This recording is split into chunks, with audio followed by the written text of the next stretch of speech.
जी बिस्मिल्लाहिर्रहमानिर्रहीम अस्सलाम वालेकुम। जितने भी दोस्तों से व्हाट्सएप के ऊपर बात होती है या जो दोस्त राब्ते में हैं, सबसे ज़्यादा बात जो मेरे से पूछते हैं या सबसे ज़्यादा जिस टॉपिक के ऊपर डिस्कस होता है दोस्तों के साथ, वो होता है जी वनडे के हवाले से और ख़ास तौर पे वनडे की प्रोटीन के हवाले से।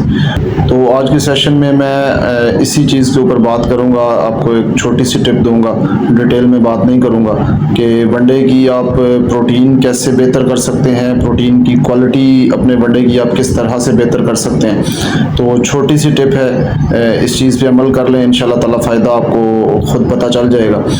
डिटेल में नहीं जाऊँगा, इस चीज़ की डिटेल में काफ़ी सारी वीडियोज़ मेरी मौजूद हैं, आप वहाँ से हेल्प ले सकते हैं। अगर डिटेल चाहिए हो या व्हाट्सएप में भी पूछ सकते हैं। तो टिप ये है कि जब भी आप अपना वंडा खुद फार्मूलेट करते हैं, उसमें जो प्रोटीन के सोर्सेज होते हैं, मैं खलों की बात करता हूँ अक्सर, साथ में ग्लूटेन की बात करता हूँ। तो प्रोटीन के सोर्सेज आप जितने ज़्यादा इस्तेमाल करेंगे अपने वनडे के अंदर, आपकी प्रोटीन की क्वालिटी भी उतनी बेहतर हो जाएगी और आपके वनडे की प्रोटीन भी उतनी ही बेहतर होगी। 40 किलो प्रोटीन के सोर्सेज अगर आपने इस्तेमाल करने हैं तो उसमें अगर आप पहले 2 सोर्सेज इस्तेमाल कर रहे हैं, आप उसको बढ़ा के 3 कर दें, आपके वनडे की प्रोटीन की क्वालिटी बेहतर हो जाएगी।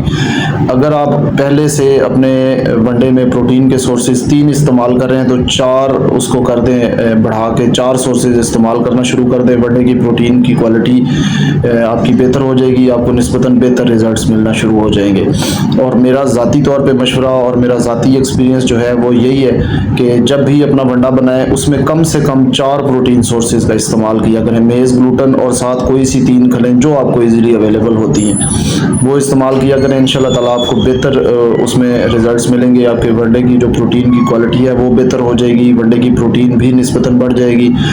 और 21 सीपी वाला वनडा जो आप 2 या 3 प्रोटीन सोर्सेज के साथ बना के जो उससे रिजल्ट ले रहे हैं, अगर आप 21 सीपी का वनडा ही बनाते हैं और उसमें प्रोटीन के सोर्सेज 3 की बजाय आप 4 इस्तेमाल कर लेते हैं तो आपको बेहतर रिजल्ट्स मिलना शुरू हो जाएंगे। तो ये छोटी सी टिप थी, इसके ऊपर अगर आप अमल कर लेते हैं तो आपको बड़े अच्छे रिजल्ट्स मिलेंगे। और जो भी आपको रिजल्ट मिले, आप कमेंट्स में या व्हाट्सएप में मेरे साथ बात करके उसके फीडबैक भी दे सकते हैं, या इस हवाले से कोई चीज़ पूछना चाह रहे हो तो वो भी आप रब्ता कर सकते हैं। तो यही आज की टिप थी जी। दुआ में याद रखिएगा, अपना ख्याल रखिएगा। अल्लाह हाफिज़।